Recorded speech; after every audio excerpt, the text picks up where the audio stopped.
Welcome everybody on behalf of USA Track and Field. We're very happy to have you here today to speak with LA 28's chairman, Mr. Casey Wasserman, and USA Track and Field's CEO, Max Siegel. So I'm going to let them both open with some remarks, and then we'll take it out for questions. It's exciting to be here.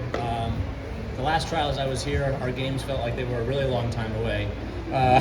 And now they feel like they're coming quickly. But exciting to be here. USA Track and Field under Max's leadership has really cemented its place at the top of the heap amongst Olympic sports, certainly in our country. It's thrilling to see it come to life here today. And I know that being able to host their spectacular events in the same stadium for the third time, which is the first time that's ever happened in the Olympics, is going to be spectacular in 2028. So I'm here as a fan of Team USA. I'm here to learn a lot from USA Track and Field and how to make sure we have the best track meet in the world in 2028 and do whatever we can to support the movement. So it's good to be here. So we're glad to be here. I want to welcome Casey and the team. It's a great collaboration between our organizations. We are incredibly excited about having the games in Los Angeles, just the innovative thinking that they have. We're just pretty integrated with the staff, and being here and the performance of the athletes right now and the excitement of the fans just gets us even more excited for LA 2028. So welcome, Casey, and we're glad to have you here. Thanks. Great. David? Yes, David Woods with Indy Star and Dyer. For both of you, do you anticipate the track and field trials to be in Los Angeles in 2028? Will the track be done in time? And is there any possibility of having the track done? You could even hold the 2027 Nationals there. Well, this man's in charge of where the trials are. I would think it adds a level of complexity to our planning that I'm not sure is best for the athletes, and you combine that with our preparation. I would say 2027 is probably unlikely, especially given things like USC football and other things that happen at the Coliseum. I guess the good thing is we have all our venues in place. The flip side of that is they're used a lot, and so our preparation schedule is going to be a little different than normal. But I'll let you take the location. Yes. So, what we try to do is give the athletes the experience that's going to be the closest to what they're going to be when they participate. We'll bid it out like we usually do. We're trying to find a host that is as good and collaborative as we have here in Eugene. There are a lot of logistics attached to it, but we'll work closely with the team in LA to see what we can do. But we certainly will have a presence in the Los Angeles market between now and when the games are hosted. Oh, need to turn it on. Hi. There have been, you've heard in the last month or 6 weeks, there have been a number of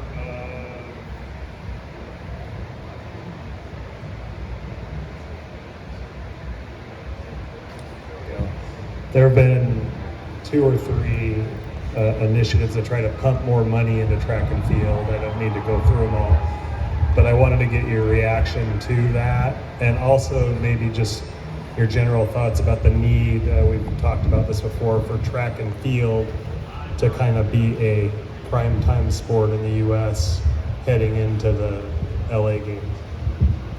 Well, I'll start with the position of I think the entirety of our Olympic movement needs more financial support from every perspective. And given the state of college athletics, I'm concerned about the future of frankly, non-football college sports, because it's in many cases where our athletes come from. And so anything LA 28 can do to support the initiatives of the NGBs in this country so that we can continue to develop and train and produce the greatest athletes in the world is something that's going to be important to us. The other thing I would say is I think the greatest financial benefit for American athletes will be the financial success of LA 28, which will go to the movement in the broadest sense. And look, athletics is our primetime event, and so it's one of the things we're really excited about is that we flipped the schedule, and so we're starting off with a bang. That's Saturday night. We're going to have world-class athletics at the Coliseum the first day after opening ceremonies. That hasn't happened in a long time, and I think it's going to really create a lot of energy and excitement. Not that it doesn't have it when it's the second week, but starting off with athletics is going to be really awesome. Yeah, so we're incredibly excited about the interest in investing in the sport.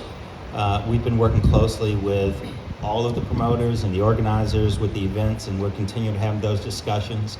I think when you see some of the mainstream presence, the celebrities that are here, the way some of our athletes are transcending track and field in terms of the fans, I think it's a unique time. We had this glide path from the World Championships here leading into LA. I think it does nothing but heighten the profile of the sport. We're going to try to capitalize on that excitement and momentum to build the stories around our athletes. So we're really excited about the new initiatives in the sport. We're going to support them however we can as a federation. Great, thank you. Adam? Max, a lot of athletes lately have been pretty open about how they're not super thrilled with so many championships coming back to Eugene over and over, between the cost of getting here and staying here, the fact that it's maybe limiting on how many fans can come from different parts of the country. Could USATF do more to move some of the major championships domestically around and give more fans a chance to travel and see them? Yeah, so we've been working really diligently to cultivate partnerships in markets across the country. You know, the New York Grand Prix, the LA Grand Prix are examples of what we've been doing. Our Bermuda Grand Prix. I think that it's difficult to find a partner that is as collaborative, knowledgeable, and the fan base that supports the sport as Eugene. We all understand the logistical challenges, but if you look at the financial support that the Federation has given with coaches travel and athlete travel, we've tried to offset that, but we're highly sensitive to that. You've seen the tracks, indoor tracks being built, and we're having those ongoing discussions, and I think that it is one of our priorities to make sure that we move the sport around across the country. Max, question about the schedule flip over here about the schedule flip. Obviously, Casey just said one of the reasons why, but was that a tough thing to give up, considering track has always been like the marquee big bang finish? Well, Casey told us to do it, so we just did it. The fact of the matter is, I think there was, and Casey can answer this, a lot of thought, a lot of research that went into it to make sure that everyone benefited from it, from opening it up. I won't, but as a federation, along with our federation, World Athletics, we're incredibly supportive, and I think everything from the planning to the data backs that up. No question. I mean, there's a lot of research. Oftentimes, more than not, I would say the first week is actually more viewed than the second week. So what an opportunity to showcase athletics. I think the other thing we committed to, which is important, is we'll keep the tradition of the marathon ending on the last day as is, so that what is a very traditional part of the Olympics will maintain. Don't worry, Scott, we'll get to you. I got one reporter I know here, so we're good. Question for Max here. So, curious what your thoughts are on the health of track and field as a whole, as obviously we're here at Olympic trials and we have many stars who are going to be competing at the Olympics, but there's still an overwhelming amount of athletes who are unsponsored, who are struggling to make a living through track and field, and even outside of the Olympics, through the other 3 years, right, we don't have that spotlight. So what would you say is the health of the sport? Yeah, I think that we're going to present some data. Viewership continues to increase around the sport. I do think, again, the momentum of having the games in the States here will help us heighten profile. As a federation, we have good commercial engagement. We are working incredibly hard, again, to help build the brands of the athletes. And as you see with people coming into the sport with these new events and initiatives, I think that there's interest. We look at healthy sustainability of the sport. We look at really developing some of the markets and really maximizing the distribution platforms to promote the sport. So I would say that, the indicators that the general public may not see are pretty strong, and they're showing an uptick. So we're pretty optimistic about what we can do between Paris and Los Angeles to continue that trend. Okay, Scott Reed from the Orange County Register. Casey, what are the complexities of having the trials? And for Max, if LA can't hold the trials in 28, how do you avoid coming back here? Avoid's a poor choice of words, but how do you avoid coming back here when nobody else wants it or can put it on? Well, sort of back up to what I said, Scott. Obviously a lot goes on at the Coliseum. The temporary track is actually the most both expensive and probably complicated thing we actually have to build because the track is gone from after the '94 earthquake. So we have to put a world-class facility back in, and that is a truly complicated thing. The other thing is it's also where closing ceremony is going to be. So the operational stress is probably would take away from the athletes. That's not my decision to make, but that would be my concern, is that we can't give them, for what is essentially a 10-day event here, the right environment and the right clarity and the right simplicity to compete to make their Olympic team that they should have. And so I think in most cases test events are a thing of the past for most Olympics because they frankly add a lot of complexity and cost in general, not specific to track. And so that's for us is the complexity that exists. Yeah, and so I'd like to phrase it a little bit different, rather than avoiding coming back here, because they've been great partners of ours. I think that we've been on this journey anticipating the games being here in LA for some time. We've talked to our partners here about an intentional approach to try to cultivate a relationship and to make sure the most important thing is that our athletes are supported in a way that reflects the hard work and commitment that they have competing. So we've already started conversations with the team, both in LA and across the country, about the importance of having an amazing Olympic trials leading up to LA. So it is not a foregone conclusion that it will be back here in Eugene, and we're doing everything that we can to create that atmosphere and experience for athletes to be ready to compete in LA in 28.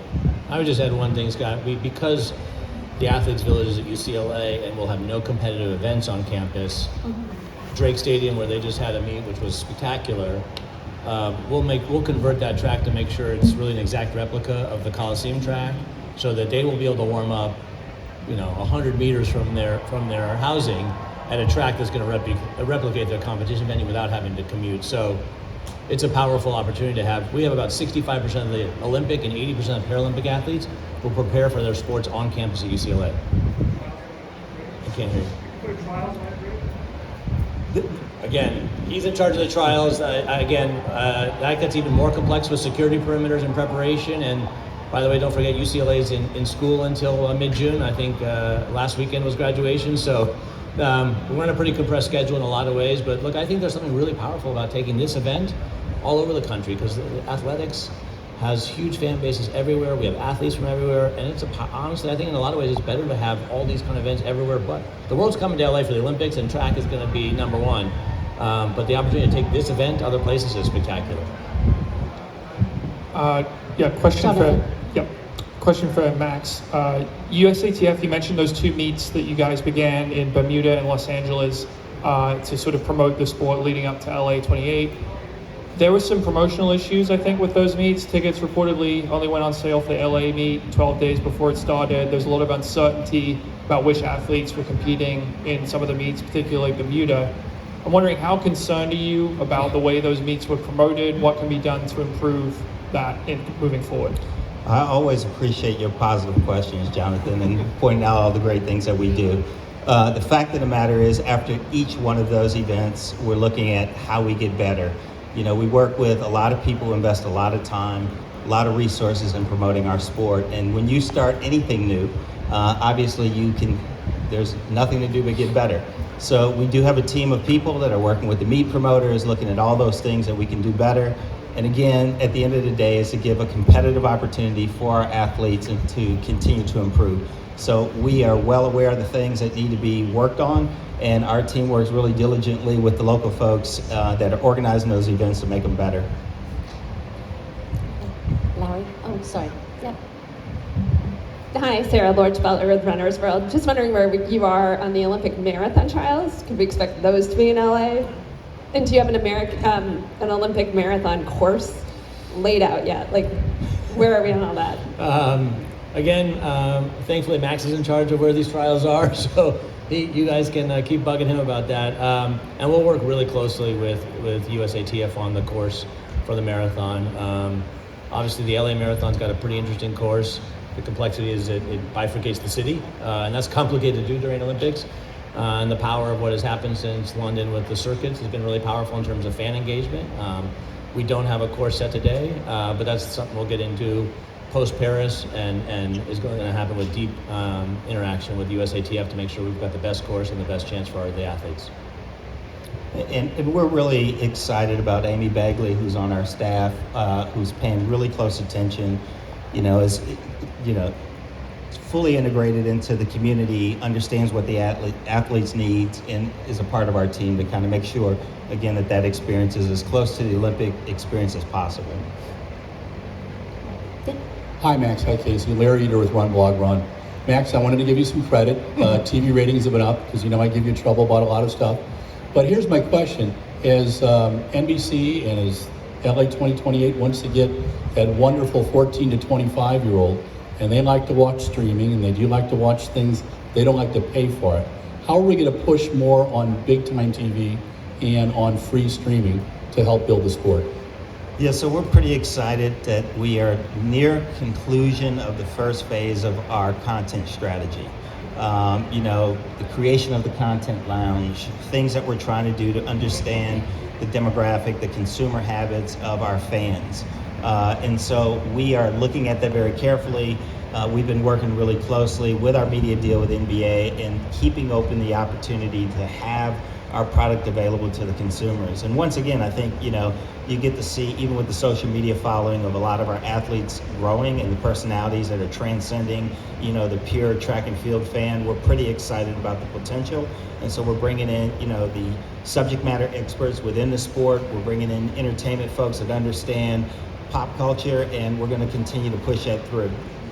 I would just add, look, everyone has aligned interests here. Believe me, NBC wants as many people to watch all of the Olympics as possible, and clearly consumer habits have changed dramatically across by age group. I don't think in our age group it hasn't changed a whole lot, and for our kids it's changed dramatically. And so I think Paris you'll start to see a pretty meaningful movement, and LA even a greater movement towards different ways to consume the Olympics, not even just on linear and streaming, but digital and social media through athlete channels. There's going to be a lot more accessibility because it's in everyone's interest for as many people to engage with and get excited about the Olympics, and we have to be where the fans are.